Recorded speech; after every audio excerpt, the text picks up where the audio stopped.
Hi everyone, this is Santosh Kumar. Welcome to maths logicals. ఈరోజు మనం ఈ వీడియోలో థియరీ ఆఫ్ ఈక్వేషన్స్ నుంచి ఎంసెట్కి ప్రీవియస్ ఇయర్ క్వశ్చన్స్ కొన్ని డిస్కస్ చేయబోతున్నామండి. అయితే ఈ క్వశ్చన్స్ అనేవి చాలా ఇంపార్టెంట్ అండి. దీస్ టైప్ ఆఫ్ మోడల్స్ మనకి రాబోయే ఎంసెట్ ఎగ్జామ్లో ఖచ్చితంగా అడుగుతాడు. కాబట్టి ఈ యొక్క మోడల్స్ అనేవి గుర్తుపెట్టుకోండి. ఈ యొక్క ఏరియాలో ఏ క్వశ్చన్ ఇచ్చినా మీరు చేసేటట్టుగా కొన్ని క్వశ్చన్స్ అయితే ప్రాక్టీస్ చేయండి. అయితే ఇప్పుడు ఫస్ట్ క్వశ్చన్ చూడండి. ఫస్ట్ క్వశ్చన్ ఏంటంటే మనకి ఇక్కడ if the roots of the equation x square minus 35x plus C equal to 0. ఈ యొక్క ఈక్వేషన్ అయితే ఇచ్చాడండి. ఈ యొక్క ఈక్వేషన్ అనే డిగ్రీ అనే 2 కాబట్టి ఈ యొక్క ఈక్వేషన్ క్వాడ్రాటిక్ ఈక్వేషన్ అండి. క్వాడ్రాటిక్ ఈక్వేషన్ ఈ యొక్క రూట్స్ అనేవి 2:3లో ఉన్నాయంట. 2:3లో ఉన్నాయి. And C equal to 6k. ఇక్కడ మనకి అన్నోన్ ఏంటంటే సి అనే కాన్స్టెంట్ అనేది అన్నోన్ అండి. ఫస్ట్ ఆ అన్నోన్ మనం ఫైండ్ అవుట్ చేస్తే మనకి కే వాల్యూ అనేది రావడం జరుగుతుందండి. ఇక్కడ కే వాల్యూని మాత్రమే ఫైండ్ అవుట్ చేయండి. సపోజ్కి రూట్స్ అనేవి 2a:3a అనుకున్నాను. అయితే ఇక్కడ మనకి ఫస్ట్ క్వాడ్రాటిక్ ఈక్వేషన్ అనగానే మనకి క్వాడ్రాటిక్ ఈక్వేషన్ అనేది ఏ ఫార్మేట్లో ఉంటుందండి? ax² plus bx plus C equal to 0. A అంటే ఇక్కడ ఏ నాట్ ఈక్వల్ టు 0. ఇక్కడ ఏ అంటే x² యొక్క కోఎఫిషియంట్, బి అంటే x యొక్క కోఎఫిషియంట్, సి అంటే కాన్స్టెంట్ వాల్యూ. అయితే మనం ఇప్పుడు మనకి ఈ యొక్క ఈక్వేషన్ని మనకి ఇచ్చిన ఈక్వేషన్తో కంపేర్ చేస్తే ఏ వాల్యూ ఎంత అవుతుందండి? 1 అవుతుంది. బి వాల్యూ ఎంత అవుతుందండి? -35 అవుతుంది. సి వాల్యూ ఎంత అవుతుందండి? సి. అయితే ఇప్పుడు మనకి చూడండి, ఆ product of roots, alpha of roots, ఆ product of roots, sum of roots, product of roots మనకు తెలిసినట్లయితే ఈ యొక్క క్వశ్చన్కి సొల్యూషన్ అనేది ఆటోమేటిక్గా వచ్చేద్దండి. Within 30 seconds, 1 minute, within 1 minute మనం ఇక్కడ ఆన్సర్ అనేది సాల్వ్ చేయడం జరుగుతుంది. చూడండి ఒకసారి సమ్ ఆఫ్ రూట్స్ అండి. Sum of roots equal to alpha plus beta that equal to minus b by a. Product of roots equal to alpha beta అనేవి ఈ యొక్క ఈక్వేషన్ యొక్క రూట్స్ అండి. C by a. ఇప్పుడు చూడండి మనకి ఇక్కడ 2 రూట్స్ అనేవి ఇవ్వడం జరిగింది. ఏమిటండి? 2a plus 2a:3a. అయితే మనకి ఇక్కడ చూడండి, ఇప్పుడు 2a ప్లస్ 3a ఏమవుతుంది? Minus b by a. Minus of -35 అంటే 35. That equal to 5a equal to 35. A equal to ఎంత అవుతుందండి? 7 అవుతుంది. ఇప్పుడు product of roots find out చేయండి. 2a into 3a into 3a that equal to c by a అంటే మనకి ఇక్కడ C. ఏ value 1 కాబట్టి మనం ఇక్కడ ఏ వాల్యూ డినోమినేటర్లో రాయవసరం లేదు, 1 కాబట్టి 5a² that equal to c. మనకు ఆల్రెడీ ఏ వాల్యూ తెలుసు కదండి, సబ్స్టిట్యూట్ చేయండి. 7² 49 that equal to c. Multiple చేస్తే 294 దట్ ఈక్వల్ టు సి. ఇప్పుడు మనకి సి వాల్యూ అనేది తెలిసిందండి. 294 అనేది మన సి వాల్యూ. కానీ ఇక్కడ మనం ఫైండ్ అవుట్ చేయవలసింది కే వాల్యూ. కాబట్టి ఈ సి వాల్యూని తీసుకెళ్ళి ఈ యొక్క ఈక్వేషన్లో సబ్స్టిట్యూట్ చేయండి. 294 that equal to 6. K equal to 294/6. K equal to 49. 49 is our final answer. Options check చేయండి. ఒకసారి ఆప్షన్స్ చెక్ చేసినట్లయితే ఆప్షన్ 1 ఇస్ 49. ఆప్షన్ 1 49 కాబట్టి ఇక్కడ మనకి బేసిక్ అండి. ఇక్కడ మనం కాన్సెప్ట్ ఏంటి యూజ్ చేయాల్సిన లేదు, జస్ట్ బేసిక్. మనకి ఇక్కడ ఈక్వేషన్ యొక్క డిగ్రీని బట్టి మన యొక్క రూట్స్ అనేవి, sum of the roots, product of roots ఏ విధంగా అనేవి ఉన్నాయి అనేది మనము చూసుకున్నట్లయితే మనకి ఇక్కడ ఆన్సర్ అనేది. నెక్స్ట్ క్వశ్చన్ చూడండి. For real values of x and x plus a. ఇక్కడ చూడండి, x plus a by 2x² minus 3x plus 1 అండి. ఇది కూడా మనకి ఇక్కడ క్వాడ్రాటిక్ ఈక్వేషన్లోనే ఇచ్చాడండి. క్వాడ్రాటిక్ ఈక్వేషన్లోనే ఉంటుందండి ఈ యొక్క ఈ యొక్క ఫామ్ కూడా క్వాడ్రాటిక్ ఈక్వేషన్. అయితే మనకి ఇక్కడ ఏ వాల్యూ అనేది మనకి ఇక్కడ కనిపిస్తుందండి. ఏ వాల్యూ అనేది ఏ వాల్యూస్ మధ్య ఉంటుంది అనేది మనకి ఇక్కడ ఫైండ్ అవుట్ చేయడమే మన టాస్క్ అండి. అయితే చూడండి, ఇప్పుడు మనము ఈ యొక్క వాల్యూ నేను ఈక్వల్ టు వై అనుకుంటున్నానండి. ఏదైనా ఒక ఆల్జబ్రిక్ వేరియబుల్ అనుకోండి, ఏదో ఒక వేరియబుల్ని మీరు ఈక్వల్ టు అనుకుంటే x plus a equal to y into 2x² minus 3x plus 1. Okay, ఇప్పుడు చూడండి, ఎక్స్ ప్లస్ ఏని అలా ఉంచి వైని మల్టిపుల్ చేయండి. 2x² minus 3xy plus y అండి, plus why.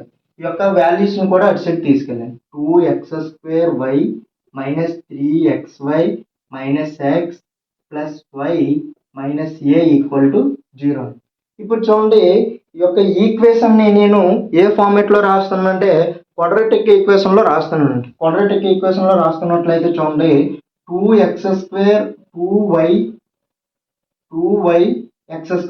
2yx² that equal to 3xy minus x. ఇక్కడ నేను ప్లస్ ఎక్స్ అని కామన్ తీస్తున్నాను, మైనస్ 3y ప్లస్ ఎక్స్ అని కామన్ తీస్తున్నానండి. ప్లస్ ఎక్స్ అని కామన్ తీస్తున్నాను, -1 ఇంటూ ఎక్స్ అని. ప్లస్ ఎక్స్ అని కామన్ తీసాను నేను, plus y minus a equal to 0. ఇది చూడండి, ఈ యొక్క ఈక్వేషన్ మీరు చూడండి, క్వాడ్రాటిక్ ఈక్వేషన్లో కనిపిస్తుంది కదండి. అయితే ఇక్కడ దీనికి డిస్క్రిమినేట్ అనేది ఫైండ్ అవుట్ చేయండి. డిస్క్రిమినేట్ ఫార్ములా మీ అందరూ తెలుసు. Discriminate d equal to b² minus 4ac. This is our formula. కాబట్టి b² అంటే minus 3y minus 1 whole square. 4 a value c value y minus a. C value ఎంత, a value ఎంత అండి 2y. ఇప్పుడు ఈ యొక్క డిస్క్రిమినేట్ గ్రేటర్ దెన్ 0 వస్తుందా less than 0 వస్తుందా మనం ఇప్పుడు చెక్ చేయాలండి. ఇప్పుడు 3 మైనస్ 3y² అంటే a minus b or a plus b whole స్క్వేర్లో ఇక్కడ మైనస్ కామన్ తీస్తే మైనస్ a² ఏమవుతుందండి, ఏ అవుతుంది. కాబట్టి ఇక్కడ మనం a plus b whole square formula 9y² plus 1 plus 2 3 6y minus 4 2 8y² 4 2 8 minus plus 8ay కదండి. ఇప్పుడు చూడండి, ఈ యొక్క ఈక్వేషన్ని 9y² minus 8y² that equal to y² plus 6y 6 plus 8a into y అండి, 8a ఇంటూ వై అండి, plus 1. ఇది always, ఈ యొక్క ఈక్వేషన్ ఆల్వేస్ గ్రేటర్ దెన్ 0 అండి. ఇప్పుడు సపోజ్ మీరు ఏ వాల్యూ అయినా వై వాల్యూ అయినా మీకు ఏవైనా నచ్చినవి సబ్స్టిట్యూట్ చేయండి, ఈ యొక్క ఈక్వేషన్ అనేది ఆటోమేటిక్గా గ్రేటర్ దెన్ 0 అవుతుంది. ఇప్పుడు అగైన్ మళ్ళీ ఈ యొక్క ఈక్వేషన్కి డిస్క్రిమినేట్ అనేది ఫైండ్ అవుట్ చేస్తే మనకు యొక్క ఆన్సర్ అనేది వచ్చేద్దండి. జస్ట్ బేసిక్ ద్వారా వెళ్తున్నామండి. ఈ యొక్క 2 క్వశ్చన్స్ 2024లో అడగడం జరిగిందండి. ఈ యొక్క 2 క్వశ్చన్స్ థియరీ ఆఫ్ ఈక్వేషన్స్ నుంచి ఇవ్వడం జరిగింది. చూడండి, మినిమం చాప్టర్కి మనకి 2-3 క్వశ్చన్స్ అయితే ఇవ్వడం జరుగుతుంది. ఈజీగా మార్క్స్ అనేవి గెయిన్ చేయొచ్చు. పేపర్స్ అనేవి మీరు అనలైజ్ చేయండి ఒకసారి. y² ఇక్కడ మళ్ళీ b² కదండి, b² minus 4ac. b² value ఎంత అండి 6 plus 8a whole square minus 4 a value 1, b value కూడా 1, that c value equal to 1. C value equal to 1 less than or equal to 0 that equal to, అంటే ఇక్కడ greater than 0 వచ్చిందంటే మనకి values అనేవి maximum real roots వస్తాయి. కాబట్టి discriminate అనేది less than 0 అవుతుంది. కాబట్టి ఇప్పుడు చూడండి, 6 plus 8a whole square minus equal to less than 4 that equal square అటు సైడ్ వెళ్ళిపోతే రూట్ అయిపోద్దండి. 6 8a less than plus or minus 2 అండి, ప్లస్ ఆర్ మైనస్ 2. కాబట్టి ఈ యొక్క ప్లస్ ఆర్ మైనస్ 2 కాబట్టి ఈ యొక్క వాల్యూని ఇక్కడ చూడండి ఒక్కసారి, plus x equal to plus or minus 1 అంటే 1 less than -1 less than x less than 1 కింద రాస్తున్నాను.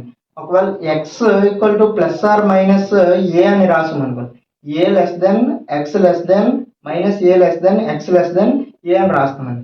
అలాగే ఇక్కడ మనము -2 less than 6 plus 8a less than +2 అండి. ఇప్పుడు 6 అటు సైడ్ తీసుకెళ్ళండి. -2 less then 8a less than 2 minus 6 అండి, -4 అండి. ఓకే, ఇప్పుడు చూడండి -2 సరిపోయింది కదండి. ఈ యొక్క 8ని డివైడ్ చేయండి. ఇప్పుడు ఇక్కడ రాస్తున్నాను చూడండి, ఫైనల్ స్టెప్. 8ని డివైడ్ చేస్తున్నట్లయితే చూడండి ఒక్కసారి 8ని డివైడ్ చేయండి. ఫస్ట్ 2తో డివైడ్ చేయండి. -1 less then 4a less than -2 అండి, -2. ఇప్పుడు 4తో 4ని అటు సైడ్ తీసుకెళ్ళండి. -1 less than a less then -2/4 అండి. ఇప్పుడు -1 less than a less than -1/2. చూడండి, this is our final answer. ఇప్పుడు ఏ వాల్యూ అనేది -1కి -1/2కి మధ్య మాత్రమే ఉండాలి. -1కి -1/2కి మాత్రమే ఉండాలి. ఈ యొక్క బిట్వీన్ -1 అండ్ -1/2. ఆప్షన్స్ చెక్ చేయండి. Option a value -1 wrong answer. Option b value -1 less than a less than -1/2 అండి. This is our final answer. మీకు మ్యాథమెటిక్స్లో మినిమం స్కోర్ అనేది ఏ విధంగా ఎంసెట్లో సాధించాలనేది మనం ఆల్రెడీ మ్యాథమెటిక్స్ A+ స్ట్రాటజీ అనే ఒక కాన్సెప్ట్ తోటి అయితే రావడం జరిగిందండి. ఆ యొక్క వీడియోని ఒక్కసారి ఇందులో ఈ యొక్క వీడియో ఎండింగ్లో ట్యాగ్ చేయడం జరిగింది. ఒక్కసారి చూడండి, మీకు ఒక అవగాహన అనేది వచ్చింది. Thank you for watching this video. Thank you to all.